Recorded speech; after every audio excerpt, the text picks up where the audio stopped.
Dicevamo, voltiamo pagina e diamo il buongiorno a Federico Cafiero De Rao, procuratore nazionale antimafia in collegamento con noi. Buongiorno procuratore. Grazie, buongiorno a lei. Senta, sono stati lanciati in questi giorni numerosi allarmi anche dal Papa, oltre che dal Ministro dell'Interno, da lei stesso e dal Capo della Polizia, su un rischio, cioè che la criminalità organizzata possa estendere il suo controllo sul sistema produttivo del Paese, dunque approfittando delle difficoltà economiche di imprenditori e famiglie. Quanto dobbiamo essere preoccupati?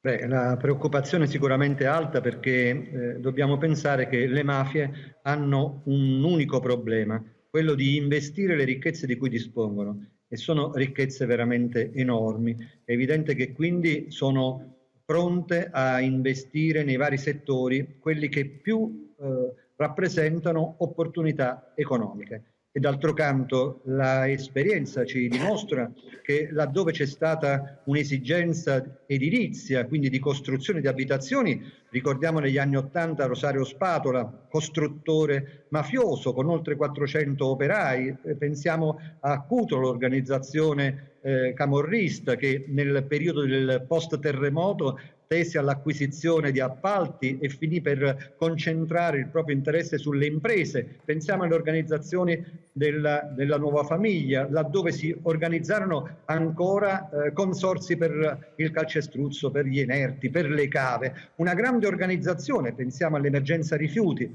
laddove sono state costituite società finalizzate a entrare nel ciclo dei rifiuti, proprio perché le mafie investono laddove vi è un'opportunità, e oggi vi è una grandissima opportunità.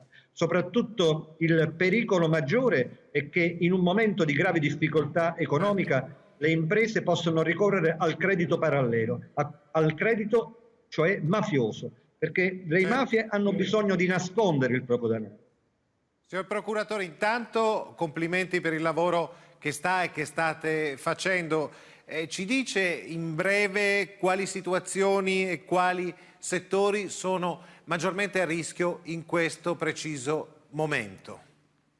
Certamente, innanzitutto il settore degli appalti pubblici e quindi quello della costruzione, ma poi il settore sanitario, laddove già le mafie hanno acquisito cliniche, case di cura, si sono introdotte nel mercato dei farmaci, hanno acquisito farmacie, ed ancora oggi la commercializzazione dei dispositivi di protezione individuale rappresentano uno dei campi di maggiore interesse, soprattutto nel momento in cui dal valore di 50 centesimi si è passato ad un valore anche di 15 euro per una mascherina. È evidente che quelle operazioni servono e sono servite per mascherare i flussi di denaro mafiosi canalizzati verso altri lidi, e quindi nasconderli in apparenti operazioni commerciali, ma che in realtà hanno favorito l'esportazione del denaro e la copertura, la mimetizzazione delle ricchezze.